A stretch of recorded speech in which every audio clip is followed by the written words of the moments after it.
O primeiro passo foi dado. Está na Câmara a proposta do governo Jair Bolsonaro para a reforma da Previdência. E foi o próprio presidente quem trouxe a proposta de emenda à Constituição. Nesta edição do Jornal da Câmara, os detalhes do que o governo quer mudar no sistema de aposentadorias e as reações contra e a favor. Vamos ver também um carro para cada pessoa, um padrão que está morrendo. Série especial sobre mobilidade urbana destaca a mudança de comportamento que pode oxigenar o trânsito nas grandes cidades.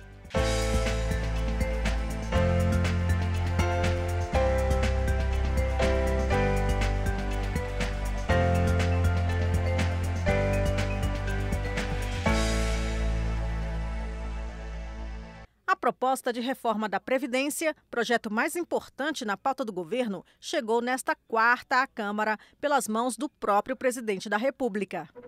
Jair Bolsonaro foi recebido na entrada do Congresso Nacional pelos presidentes da Câmara e do Senado. Na sala da presidência da Câmara, líderes de partidos ouviram o ex-deputado acenar com diálogo e apelar para a responsabilidade dos parlamentares com o futuro do país. Sou igualzinho a vocês. Somos iguais. Temos o mesmo propósito e o mesmo ideal. A proposta que, no momento, chega aqui, nós sabemos das dificuldades, mas todos nós, no Brasil, contamos com a competência, com o patriotismo e com o compromisso dos senhores de salvar o Brasil economicamente. O ministro da Economia e o chefe da Casa Civil reforçaram o discurso sobre a importância de garantir o futuro. 46 milhões de brasileiros não contribuem hoje para a Previdência, exatamente porque essa Previdência antiga está ameaçada. Nós estamos, então, reparando, dando passos decisivos em direção a um futuro diferente. Nós vamos cumprir a missão histórica de modificar esta situação no Brasil. E muito provavelmente pelos próximos 20 ou 30 anos, nem a Câmara dos Deputados, nem o Senado Federal precisarão tratar do tema Previdência. O presidente do Senado prometeu que os senadores vão participar da discussão da proposta já na Câmara, para acelerar a aprovação da reforma. O Senado da República pode sim, e irá fazê-lo, acompanhar par e passo o debate da Câmara dos Deputados, apresentando para os deputados federais e deputadas o sentimento do Senado.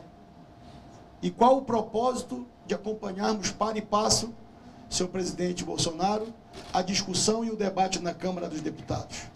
É com o propósito de acelerar essa proposta que é fundamental para o nosso país. O presidente da Câmara defendeu que a aprovação da proposta é necessária para evitar que o Brasil quebre, como aconteceu com outros países no passado.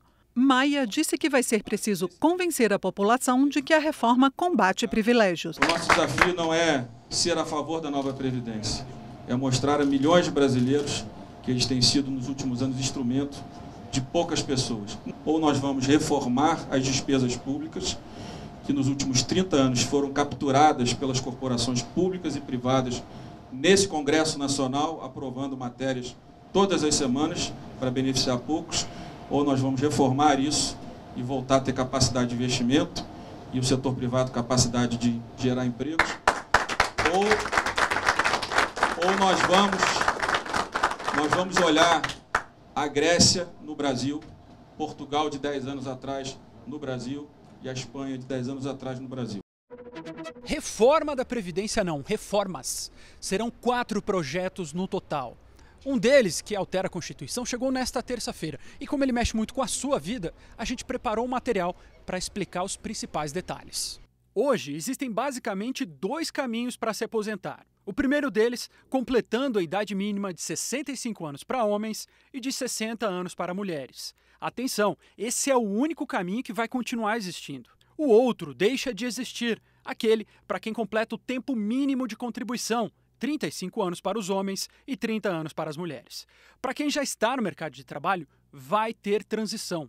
Para a aposentadoria por idade, haverá um aumento gradual para as mulheres. Elas só vão poder se aposentar aos 62 anos. Os homens continuam com a idade mínima de 65. Para o segundo caminho para a aposentadoria, aquele para quem contribui por um tempo mínimo, serão 3 alternativas. Na primeira, quem está há 2 anos de alcançar os 30 anos, se for mulher, ou 35, se for homem, pode cumprir um pedágio de 50% do tempo que falta e se aposentar pelo fator previdenciário. A segunda alternativa começa com uma idade mínima de 56 anos para as mulheres e de 61 anos para os homens. Ela subirá 6 meses a cada ano, até chegar aos 62 anos para as mulheres em 2031 e em 65 anos para os homens em 2027. A terceira opção é a conta dos pontos. O trabalhador vai ter que somar o tempo de serviço e a idade e atingir um valor mínimo. A proposta do governo Bolsonaro começa em 86 para a mulher e 96 para os homens, como é hoje. Os números sobem gradualmente.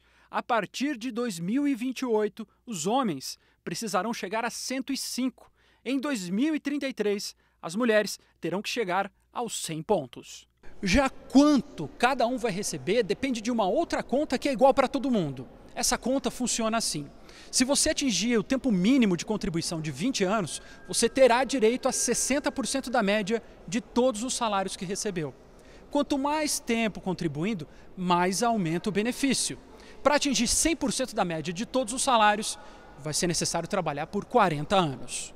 Alguns casos vão ter um tratamento especial. É o caso da aposentadoria rural. Hoje, há uma idade para mulher e outra para homens. Haverá uma unificação. Homens e mulheres vão ter que chegar aos 60 anos para se aposentar. E o tempo de contribuição sobe de 15 para 20 anos. As mudanças serão graduais. Para professor também haverá mudanças. Hoje não existe uma idade mínima, mas a proposta cria uma, de 60 anos, tanto para homens quanto para mulheres. E o tempo de contribuição, que é de 25 anos para as professoras e de 30 anos para os professores, passa a ser de 30 anos para todos. A principal mudança para policiais é a criação de uma idade mínima. Antes, ela não existia. Agora, para se aposentar, o policial vai precisar ter, no mínimo, 55 anos de idade. A proposta do governo é ainda mais complexa. Ela prevê também, por exemplo, a mudança das alíquotas que se paga para a Previdência. E também o famoso modelo de capitalização que vai mudar todo o sistema. Os detalhes desse modelo de capitalização só virão depois que essa primeira proposta for aprovada. Mas, nos próximos 30 dias, o governo prometeu enviar ainda outros 2 projetos. Um para endurecer as regras de cobrança dos grandes devedores e outro para mudar a previdência dos militares. Vale lembrar que a gente já tem uma proposta aqui que muda as regras para evitar fraudes na Previdência. Ou seja, aí no total são 4 propostas. Eu sei, é muita coisa. A TV Câmara vai continuar acompanhando isso tudo de perto. E veja agora como a proposta de reforma previdenciária está sendo recebida entre os deputados. Enquanto o presidente da República e o presidente da Câmara estavam reunidos, ali próximo, no Salão Verde, deputados da oposição protestaram contra a reforma da Previdência. Depois que os projetos foram oficialmente recebidos pela Câmara, deputados da Frente Parlamentar Mista em Defesa da Previdência Social se reuniram para analisar as propostas com entidades ligadas ao setor. Isso nos preocupa muito, tirando direito das trabalhadoras rurais, aumentando a idade para poder ter aposentadoria, criando dificuldades também na assistência social. Então são pontos que nós vamos ter que analisar com calma, com muita responsabilidade, para tomarmos um posicionamento. Eu vejo que o momento agora importante é de ouvir a sociedade. A proposta também não agradou os partidos que compõem o bloco da minoria na Câmara. Eles se reuniram no Salão Verde para questionar a reforma. A Previdência, a Seguridade está sendo desconstitucionalizada. Eles estão jogando uma lei complementar que precisa de quórum menor. Eles estão atingindo os mais pobres, não estão enfrentando a sonegação e estão favorecendo os bancos. Essa é a essência da reforma e isso é muito grave. E os chamados privilegiados, mesmo com especificidade, não estão dentro da reforma. Deputados da base do governo garantem que haverá muito debate, mas que a proposta enviada é essencial para o equilíbrio de contas do país. O PSL traz uma reforma espinhosa, mas que é o momento que o país pede para fazer as mudanças, porque senão nós vamos manter o caos econômico que nós temos hoje na maior parte dos estados da federação e dos municípios. Esse é um projeto para o Brasil. O Brasil depende disso para o seu futuro, para o seu desenvolvimento, para a geração de empregos. Então eu acho que cada parlamentar vai fazer o debate, vai discutir. Agora, vai ter a responsabilidade de encaminhar o voto sobre esse tema. Todo esse debate em torno da reforma vai se dar primeiramente aqui, no âmbito das comissões. A proposta apresentada pelo governo segue agora para a Comissão de Constituição e Justiça, que vai analisar a admissibilidade jurídica do texto. Se aprovada, a proposta segue para uma comissão especial, que vai debater o tema. E só depois de passar pelas comissões é que a proposta chegará ao plenário da Câmara. A reforma da Previdência também foi o tema do encontro de governadores nesta quarta-feira aqui em Brasília. Governadores de vários estados e do Distrito Federal ouviram a apresentação da proposta da reforma da Previdência feita por ministros do governo Bolsonaro. Também participaram do fórum nesta quarta-feira em Brasília os presidentes da Câmara, deputado Rodrigo Maia, e do Senado, Davi Alcolumbre. O ministro da Casa Civil deu o tom da expectativa do governo federal com o encontro. Nós a cada dia ouvimos mais e mais governadores falando que o Estado está em ponto de falir, está com dificuldade de pagar o salário dos servidores, está com dificuldade de honrar os seus compromissos. E, evidentemente, que os governadores, com as suas bancadas, vão dar a sua contribuição para que o texto seja adequado, não apenas no plano federal, mas que possa também dar a sua contribuição para que os estados brasileiros reencontrem o seu equilíbrio. Um dos pontos da reforma da Previdência que interessa aos governadores é a fixação em 14% da alíquota mínima cobrada dos servidores públicos federais e estaduais. Também poderão cobrar uma contribuição extraordinária por tempo determinado os estados que, mesmo assim, comprovarem déficit no financiamento da Previdência dos servidores. As reformas, elas serão aplicáveis imediatamente aos estados e municípios, dando alternativas como alíquota extraordinária para aqueles que realmente ganham mais, em forma de fazer justiça aos previdenciários. O Rio Grande do Sul, que já tem uma alíquota hoje de 14%, que é estabelecida como o máximo para a contribuição dos servidores, vê ainda assim um sistema que é deficiente em 12 bilhões de reais anuais. Então a possibilidade de uma contribuição extraordinária, como a que está prevista, dá a condição do Estado aliviar esse déficit. O governador do Maranhão atacou duramente vários pontos da proposta do governo. Todas essas regras contra os pobres têm que ser derrubadas, retiradas do texto. Regime de capitalização tem que retirar do texto.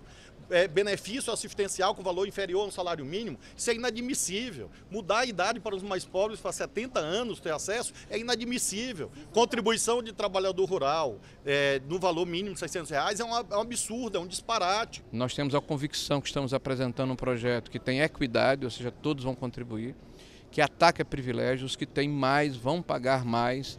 E a maioria da população brasileira, mais de 20 milhões de brasileiros, vão ter diminuição da sua alíquota previdenciária. O governador do Espírito Santo defende que os pontos mais polêmicos sejam retirados da proposta. A mudança do benefício da prestação continuada pode atrapalhar a votação da reforma, porque pode ser um argumento para quem é contra a reforma e pode, de fato, atingir as pessoas mais pobres. Então, é preciso que tudo que modifique para pior a realidade de quem ganha menos seja retirado da reforma. E esse é um assunto que nós pedimos para que o governo possa fazer uma reavaliação. No dia em que a proposta que muda as aposentadorias chegou à Câmara e mobilizou boa parte dos debates inclusive acalorados, um outro projeto terminou de ser votado aqui no plenário, o que muda o cadastro positivo. Essa votação tinha começado em maio do ano passado e, como o assunto era polêmico, demorou todo esse tempo para ser concluído. Bom, e o que diz o projeto? Ele inverte a lógica de funcionamento do cadastro positivo que existe desde 2011 como uma lista de bons pagadores. Hoje só está no cadastro quem pede para entrar. O projeto determina o contrário. Todos os brasileiros vão ser automaticamente inseridos e quem não quiser fazer parte disso é que vai ter que pedir para sair. O projeto também amplia o cadastro positivo, que passa a ser um grande banco de informações financeiras dos brasileiros, considerando todo o histórico de pagamentos, de empréstimos, parcelas, cartão de crédito, contas pagas. Também poderão ser consideradas as informações financeiras de parentes de primeiro grau e dependentes econômicos. Todo esse histórico vai gerar uma nota para cada brasileiro, que vai estar aí disponível para quem quiser consultar. O projeto diz que esse score, essa nota, será de livre acesso. As informações detalhadas só serão acessadas com a autorização da pessoa. Bom, e como é que ficaram os debates aqui? A gente pode resumir eles assim. De um lado, estavam os que diziam que esse novo cadastro positivo vai baixar os juros aos consumidores. Do outro, que ele fere a privacidade e facilita a comercialização de dados das pessoas. Bom, o fato é que ele foi aprovado e o texto agora volta para o Senado.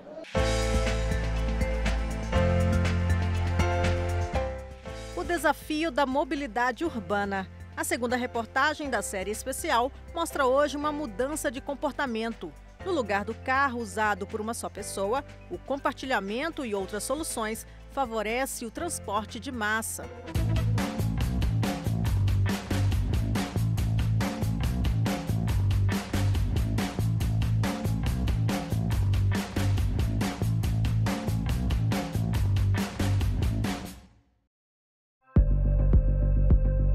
Você já se imaginou sem carro? Como seria sua vida se você não fosse dono de um automóvel? Saiba que ela poderia ser muito melhor do que você imagina. A publicitária Cíntia Campos vendeu o carro há muitos anos e diz que hoje vive mais feliz. Ela garante que a economia também valeu a pena. Alugar um apartamento sem garagem é muito mais barato. Não pagar todas aquelas taxas loucas que você tem que pagar para ter um automóvel. Não bancar a depreciação do automóvel, né? Enfim, dá para fazer 1 ou 2 viagens internacionais por ano com a economia do não ter automóvel. O carro sempre representou um peso na vida das famílias brasileiras. E frente a outros tantos gastos, fica a pergunta: vale a pena ter carro? Agora, com os aplicativos chegando, né, menos provável as pessoas terem um carro. Porque agora a gente faz uns cálculos. E aí, eu tenho que ter um carro? Será que não é mais caro? Esse dinheiro que eu investiria no carro, eu não posso usar para viajar? Para cuidar de mim? Miriam é motorista de Uber. Ela conta que essa modalidade de transporte é uma tendência mundialmente irreversível e que já conta com usuários dos mais variados perfis. Nós temos pessoas com baixa renda, com renda mais alta. Nós temos pessoas que venderam seus carros por causa dos gastos. Até porque Brasília ela está chegando num ponto que não tem estacionamento, né? A questão é que muitas pessoas estão experimentando novas formas de se deslocar nas grandes cidades. Carlos Neto está reduzindo o uso do automóvel e substituindo por uma nova paixão, a bicicleta elétrica. Eu gastava para fazer um trajeto simples, que era de casa para o trabalho, que dão 7,5 km, né? Por causa do trânsito e por causa dos semáforos que fecham, abrem, e eu tenho ciclovia da entrada da minha casa, praticamente da porta de casa até a porta do trabalho. Eu fiz um teste um dia de ir com a bicicleta para o trabalho e eu vi que eu gastava metade disso ou 10 minutos a menos. E para fazer um tira-teima, nós vamos sair aqui da minha casa, em Águas Claras, no Distrito Federal, e vamos até o local onde eu trabalho, o Congresso, utilizando 2 formas diferentes de transporte. Primeiro, nós vamos fazer esse percurso agora por volta de 8h20 da manhã, de carro.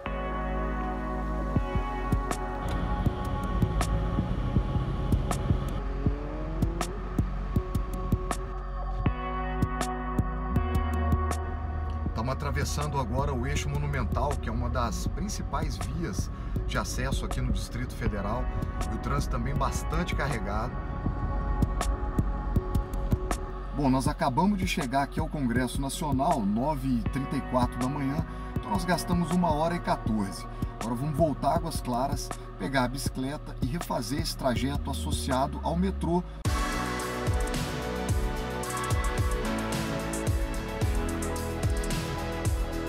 Agora nós vamos refazer todo o percurso, só que dessa vez utilizando a bicicleta.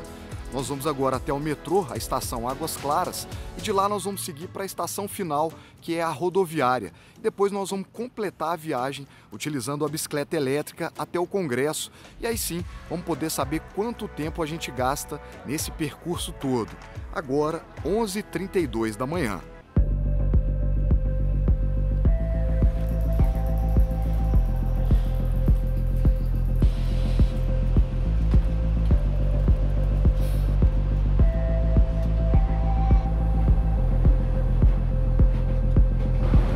interessante dessa integração dos modais é que você pode utilizar a bicicleta e o metrô de forma conjunta para economizar dinheiro e ganhar tempo.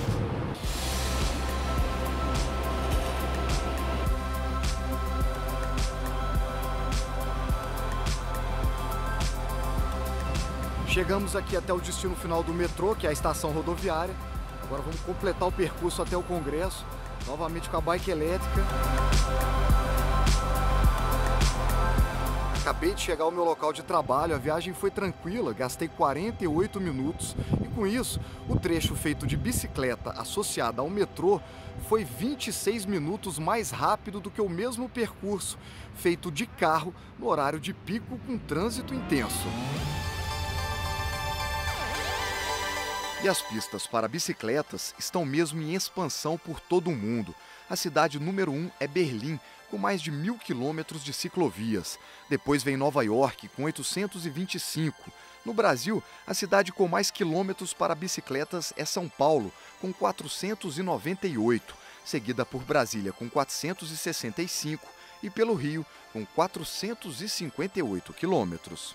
Andar de bicicleta numa cidade é um direito das pessoas. Está no Código de Trânsito isso, está nas políticas de mudança climática, na política de mobilidade urbana, que coloca a bicicleta como uma alternativa para o trânsito. Então é uma questão da cidade fazer a sua escolha. Então nós temos cada vez mais carros andando e cada vez consumindo mais gasolina, que os carros hoje são grandes, consomem muito. Nós temos um problema de gasolina cara, nós temos um problema de poluição ambiental. Mas a cidade tem que tomar a decisão. O que nós queremos? Mais carros, mais bicicletas, mais transporte público? É uma decisão política que tem que ser tomada.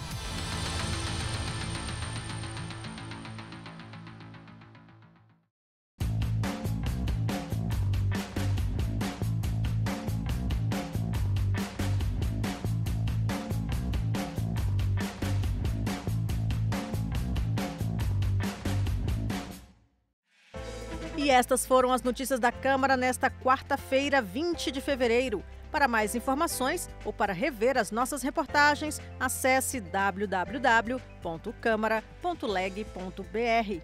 O Jornal da Câmara está de volta amanhã.